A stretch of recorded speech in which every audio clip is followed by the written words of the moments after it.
Bonjour, je m'appelle Pierre Bourdazo, je suis chef produit chez Canon et je vais vous présenter le nouveau EOS de ma gamme. C'est l'EOS-M.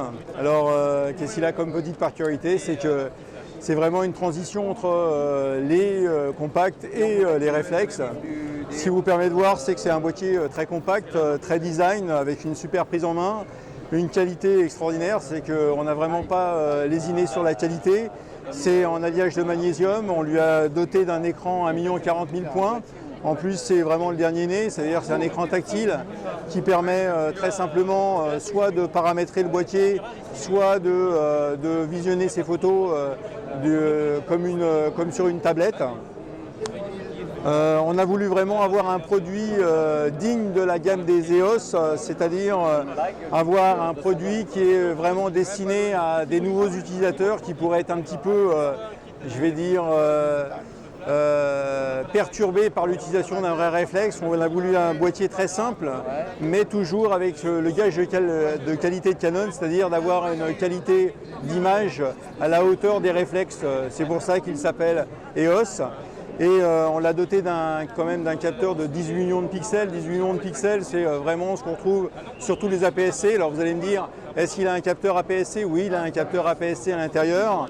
On l'a doté d'une monture un petit peu différente des autres, c'est-à-dire c'est une monture EFM qui va vous permettre directement d'utiliser deux optiques que l'on a créées. Et quand vous regardez la qualité de construction des optiques, on voit qu'on a vraiment, on a essayé d'avoir quelque chose d'assez qualitatif pour le produit. Donc on a un 1855 STM. Alors STM, pourquoi le STM? C'est Stepper Motor, qui veut dire une possibilité d'avoir une avancée au niveau vidéo beaucoup plus, je vais dire, soft. Et un deuxième en 22 qui va vous permettre d'avoir un pancake, donc de pouvoir le transporter très facilement. Qu'est-ce qu'il a? Vous allez me dire, mais est-ce qu'on peut utiliser des optiques classiques dans la gamme? Eh bien, la réponse est toujours oui. On peut utiliser un adaptateur. Cet adaptateur se fixe sur le boîtier et on va pouvoir utiliser aussi bien les optiques EF que les optiques EFS. C'est-à-dire, est-ce qu'on va vraiment pouvoir utiliser même tout type d'optique? Et la solution, c'est oui. Alors, je reviens. Donc oui, pourquoi pas. Est-ce qu'on peut l'utiliser avec ce type d'optique? Bien sûr.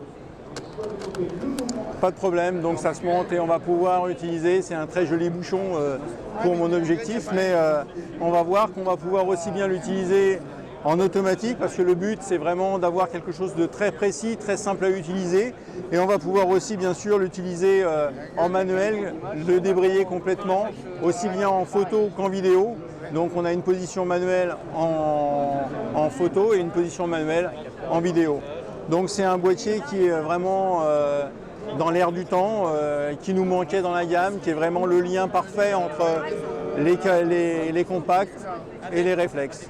Donc pour une nouvelle race d'utilisateurs qui aiment la photo et surtout qui aiment la qualité. Voilà.